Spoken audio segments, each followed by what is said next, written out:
Is it best to live through a full range of motion with every exercise you're performing in your workouts?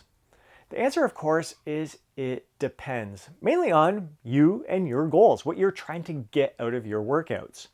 Now, for myself personally, when I look back at all the videos I've recorded over the years, the exercises I've documented, almost never did I work through a full range of motion, mainly in the top portion of the movement, the peak contraction there. I always maintained a slight bend in the joint. For example, with the chest press there, I'd keep my elbows just slightly bent so I'd maintain constant tension on my pecs. And I think it worked. It felt great. It's so basically, I built my body by not working through that full entire range of motion. Could I have built more muscle had I worked through that full range of motion?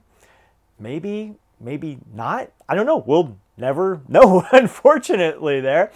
You could look at some research and argue that, yeah, maybe you could have. If you worked through that full range of motion right from beginning to the end, you could have built more muscle, but it's going to be way too difficult to tell. Now, what I have discovered recently is that although I've been able to build a respectable muscular physique by not performing that movement through that full range of motion, especially at the top portion of the movement and that peak contraction, what I've missed out on is strength in that top portion of the movement there. Strength that I really didn't need or thought I needed until I started beginning yoga and doing a lot of these different calisthenic movements, whether it's handstands or crow or pendant, stuff that requires me to kind of push my arms away from me. Like a handstand, you're really trying to get your shoulders as close to your ears as you possibly can. You're extending your body outwards. When you're doing a crow, you're trying to round your back and push yourself more. So it's like,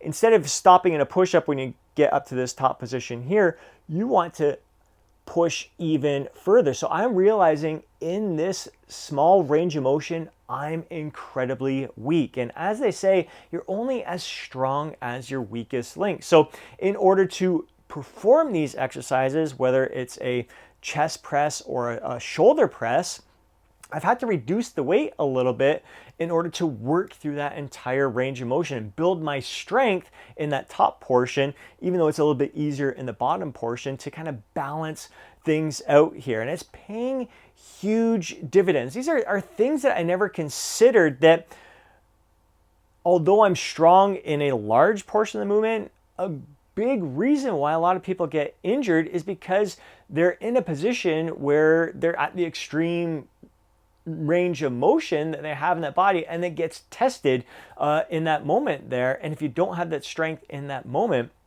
at that range of motion there, it doesn't matter how strong you are in the other ranges there, you're in trouble, and it could lead to an injury there. So it just feels good to be strong through the full range of motion by incorporating with the shoulder press here, or with the chest press, or with any exercise really, extending through that full range of motion, making sure I'm building strength throughout that entire range of motion there. Now, I've always been very good in the bottom portion of the movement when it comes to squats, like a hack squat here. I'm always bottoming out the machine. So I'm working with great depth there. But with a lunge, for example, or split squat, I've always kind of, like initially when I first got into coaching and getting my education in personal training, personal fitness, human kinetics degree, there was a lot of talk about like worry about allowing your knee to move past your toe. And we would stop it at that point, thinking it wouldn't be good for our knees. But what we're finding now is that if you're doing a split squat, you could really benefit and strengthen that joint by working through that full range of motion and allowing your knee to travel past the toe, allowing yourself to not only develop that strength in that end range of motion, but you're also developing the mobility and the flexibility, the ankle joint, the knee joint, hip joint, like everything is working through that full range of motion. Same thing like when it comes to doing the shoulder press and the chest press, not only are you building greater strength in that peak contraction there,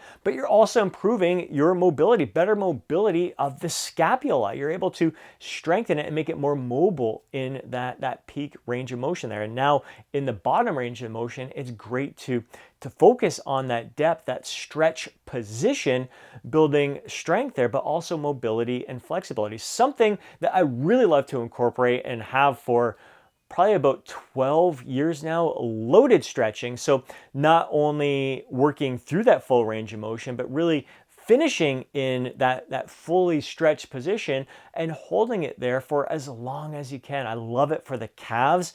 Right now with my calves being so tight, it's something that I'm really focusing on, not only to help develop my calves, but also to improve the flexibility of my calves. Because that's what you hear.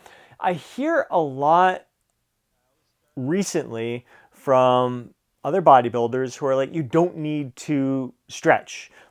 Like, weight training is just as good at building flexibility, or even better at building flexibility, than stretching is. But the key is to work through that full range of motion. And I think by not working through that full range of motion, I've kind of limited my flexibility and my mobility over the years there. So, but the loaded stretch is fantastic. So not only is it helping you, like, you're working through that full range of motion, you're creating tension in that fully stretched position. You're also releasing growth hormone, and you're also strengthening your tendons. So you're making your joints stronger when you're holding that, not only stronger, but thicker when you're holding that stretch position there. And some will even say, like, when you're in for the incline dumbbell bicep curl, if you're in that fully stretched position, even contracting your triceps, that's going to make your bicep even like maximally stretched in that position there. So these are little things to consider with your training. I don't think we have a ton of evidence that is like super convincing that if you're, as long as you're close to that end range of motion, you're going to build more muscle or not. But I think what's most important is building your strength through that full range of motion. I think that's what's going to serve us best, not only today, but years and decades down the road, kind of preparing ourselves to be resilient and anti-fragile. So we're basically unbreakable. These are things that I'm considering more and more, like the later in years I get here, the later in age, as well as training age, just wanting to be as able-bodied as I possibly can be. So these are the reasons why I'm working through a full range of motion now, as opposed to in the past where I'd stop it a little bit short and just kind of maintain that constant tension in the joint, in the muscle there. I'm more focused on building that strength, building that stability at the extreme ends of the movement, but also throughout. So again, checking your ego at the door at times, knowing that it's going to take some time to build up that strength in the end range of motions to kind of match where you're at in the middle there, but it's going to pay off. And the other thing is, not only like with that loaded stretch, you don't have to hold it just that last repetition for as long as you can. I think there's benefit occasionally to holding that stretch position in a pause for like 2 seconds, 1 to 2 seconds. Right? Like, that's the other thing that I've noticed a lot, is that although I'm very good at working through that bottom range of motion, if it's a chest press, a shoulder press, or a hack squat, getting down deep into that movement, oftentimes I'll use a little bounce out of the bottom to help me get it back up. So there's a little bit of elasticity going on, elastic energy to get that out of the bottom portion of the movement. So again, although I'm getting down into the bottom portion of the movement, I'm kind of using that elastic energy to help bounce it back up there again. Whereas if you just briefly pause for a moment there, you build that strength. That's the other thing that I've noticed through calisthenics and yoga, is that although I'm strong, I'm not strong at holding the stretch position for very long. So I've been doing a lot more pause reps from time to time. So in the shoulder press, I may stop in that bottom for 2 seconds and then press it back up. And again, not bouncing it back up, but controlling it. So once again, if I'm doing that, you have to reduce the weight a little bit. But again, there's benefit to that. And you may even want to pair it together, that pause for 2 seconds at the bottom and then work through that full range of motion, get that complete contraction at the top there. Although you're reducing the load in order to do this, again, I think you're building strength in different ways. So some will argue, well, this is the whole goal should be progressive overload. If you have to reduce weight in order to achieve a certain goal with a certain exercise, it's not worth it. Just do what you can to keep that tempo to a point where you're able to keep that load high and get those repetitions in. But again, that's what I've did for years, and I've realized that it's helped me. Although it may be great for solely building muscle and aesthetic purposes, it's not building the strength throughout the entire range of motion. It's not making me, I guess you could say, again, for lack of a better word, quote unquote, as functional as I could possibly be, like as able-bodied as I could possibly be.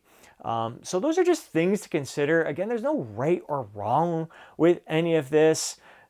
I'm just sharing my personal experiences, where I'm at in my journey. Some are going to focus on partials, some are going to focus on full range, and they're going to have various reasons. For a lot of them, it's going to be what's best for building muscle. But I want you to expand your thoughts beyond just muscle and what's going to serve you best throughout life, making you as able-bodied as you possibly can be. So I'd love to hear from you. Do you work through a full range of motion? Are there certain exercises only that you work through a full range of motion?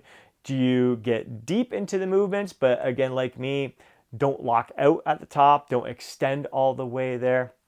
Do you stop short in the bottom because you don't want to, there's a greater risk in that bottom? Again, that's a point where you're better off just going lighter and working through that full range of motion. But knowing that we're all built different, we all have our own unique range of motion, and it's really important to listen to your body rather than looking at what someone else is doing, how deep they're getting or how much they're extending.